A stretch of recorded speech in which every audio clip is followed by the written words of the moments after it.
Well, let's start with the tailing off of the Butcavage investigation. So that goes on from 93, 94, 95, 96, 97, 98, a little bit into 2000. But really, the hands-on interviewing everyone kind of slowed down, I would say, by 96. We still were interested in him. He was still on the radar, but the heavy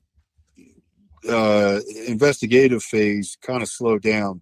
And he kind of, I wouldn't say falls off the radar, but is not the main focus of our case now at that point.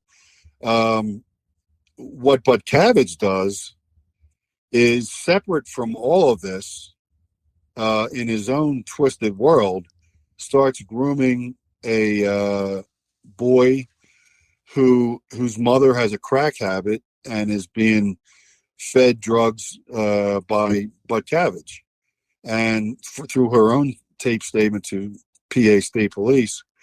And she gives up her son to Butcavage for the weekend.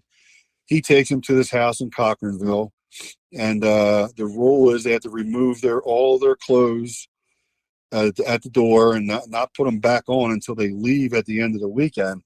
And basically, it's a child molestation orgy of adult on juvenile, juvenile on male on adult. And Butcavage had a male and female younger adults that were occasionally came over. They all sexually interacted with each other. Polaroids were taken.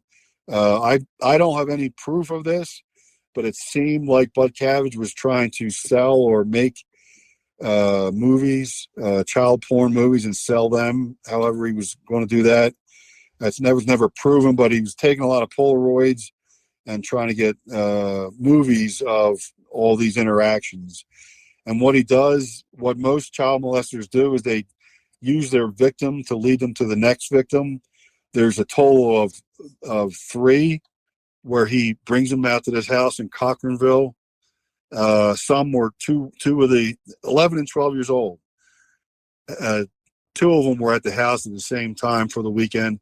He groomed them to lower their fears, to where he would take them to Hershey Park, give them money, eventually alcohol, eventually marijuana, cocaine.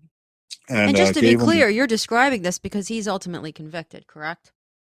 Yes. And ultimately in 98, one of the victims goes to their parent and actually complained that he was no longer coming to pick him up because he found a new victim to molest.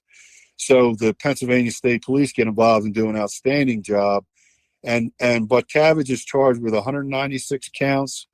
I don't know what the total conviction number was, but he was sentenced to 18 to 36 years in Pennsylvania State Prison.